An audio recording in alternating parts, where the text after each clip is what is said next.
Hi, I'm Brandy. Welcome to Careers Unchecked. This is the podcast for high-achieving women who are doing well on paper, but something just doesn't feel right. Maybe you got the promotion and it feels heavier than you expected. Maybe your role keeps expanding, but your compensation just isn't. Maybe you're exhausted in a way that sleep just won't fix.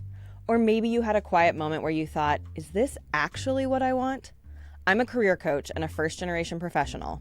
I spent over a decade in corporate leadership, and at one point I applied to more than 250 jobs trying to figure out what work actually felt like mine. I've hired teams, built systems, burned out a few times, pivoted quietly, and rebuilt.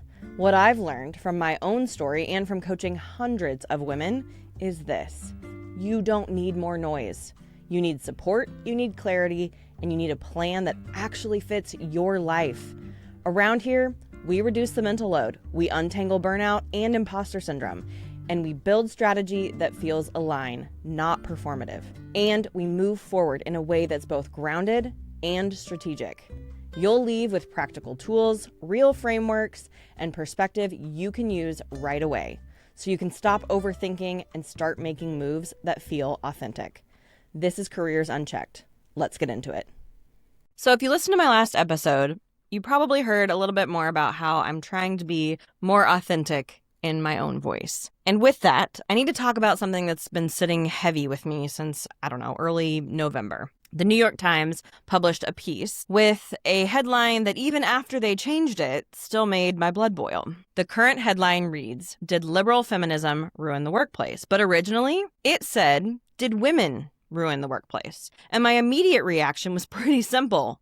Are you kidding me? We're doing this again? Because underneath so much of this conversation is a very familiar pattern. Instead of asking hard questions about power, structures, accountability, we circle back to this same tired narrative. Are women the problem? Did feminism go too far? Did women's presence somehow break institutions? Meanwhile, the rest of us are trying to do our jobs, pay our bills, care for our families, and, not be harassed at work. And as a career coach who works with high-achieving women and barrier breakers every single day, I see the impact of these narratives up close and personal. Articles like this do not exist in a vacuum. They reinforce the idea that women's ambition, boundaries, and honestly, basic safety are somehow destabilizing forces instead of normal human needs. So here's the thing. Today, I want to unpack a few threads in this conversation that are problematic. And I want to talk about what we should really be focusing on instead. But before we get into the article itself, I want to share something more personal. Before I had my son, I remember hearing this message over and over and over again in corporate spaces. Once I had a child, my career was over. That motherhood was the end of the road. That was the story everybody told me. And the interesting thing is, that assumption says a whole heck of a lot about how our workplaces are structured.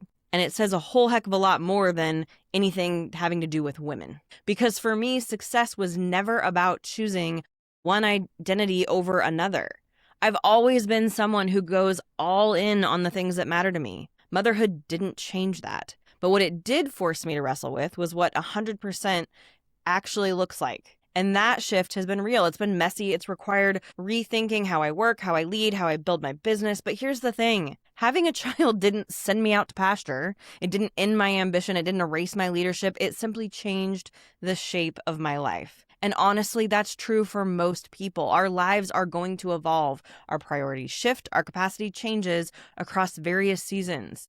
But somehow, when those shifts involve women, especially mothers, the narrative instantly becomes, see, this is why women are the problem. Which brings me to one of the most frustrating threads in this entire conversation. Why are we still so obsessed with women's bodies when we talk about work? Every conversation about women in the workplace eventually detours into pregnancy, fertility, or motherhood, as if women's careers are always hypothetical, as if our value is still tied to whether we become mothers, when we do it, and how neatly it aligns with someone else's definition of productivity and deadlines. And here's the thing.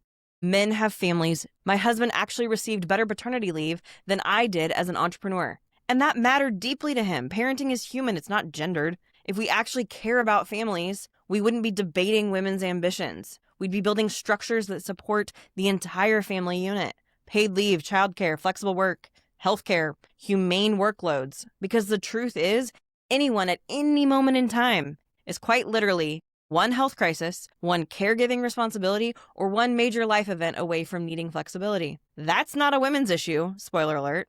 That's a human one. And another moment in the article talks about how certain fields are becoming feminized and suggests women simply prefer not to own businesses. Apparently because we don't want the risk or the hours. I'm going to tell you, as a woman running 2 businesses, I have some thoughts on that. And let's start with reality. Until very recently, women were routinely denied access to credit, loans, and capital without a male co-signer. Women still carry the majority of invisible labor in households. Childcare, emotional labor, household management, elder care, coordinating everyone's lives, doctor's appointments, all on top of paid work. Meanwhile, the cultural template for our country is the successful entrepreneur is still based on someone with 0 caregiving responsibilities and unlimited time.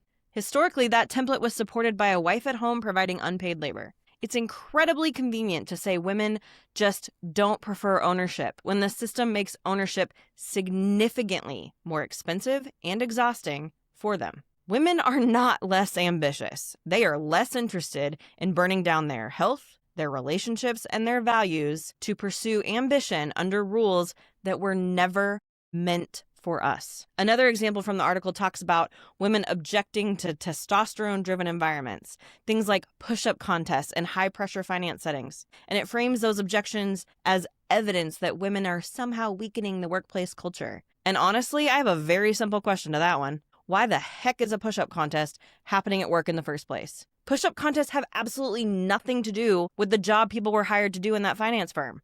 They're a cultural signal. They signal that the environment is optimized for one type of body, one type of bonding, and one type of power. And this shows up in a lot of workplaces. Maybe it's not push-up contests. Maybe it's golf course networking, late night drinking culture, unspoken rituals that quietly determine who belongs and who doesn't. When employees point that out, that's not wokeness gone wild. That's people being very reasonable and asking the question, can we build workplaces that actually are designed around the work that we're supposed to be doing? There's a lot of romanticizing of truth-seeking in these conversations, as if women and feelings or wokeness are somehow standing in the way of objective reality. But the version of truth-seeking I hear described often sounds like this. I don't want to think about complex dynamics. I don't want to examine power or context. I want a clean story where the rules stay the same. And that is not truth-seeking. That's comfort-seeking. Real truth is messy. It welcomes more information, not less. It allows history, context, and lived experience to complicate the simple narrative. And it acknowledges that people who've been harmed by systems often have important insight into how those systems actually work.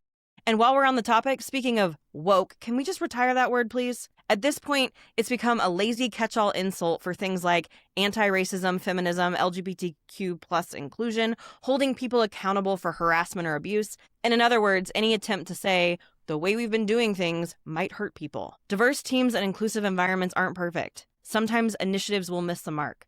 But that's not evidence that inclusion is the problem. It's evidence that change is hard and humans are imperfect. But here's what bothers me the most about this entire conversation: the sheer amount of time and emotional energy it demands from women. Instead of building better workplaces, instead of leading teams, instead of innovating, creating, parenting, resting, we're still spending energy defending the very idea that our presence, safety, and autonomy at work are not the problem. It's ridiculously exhausting.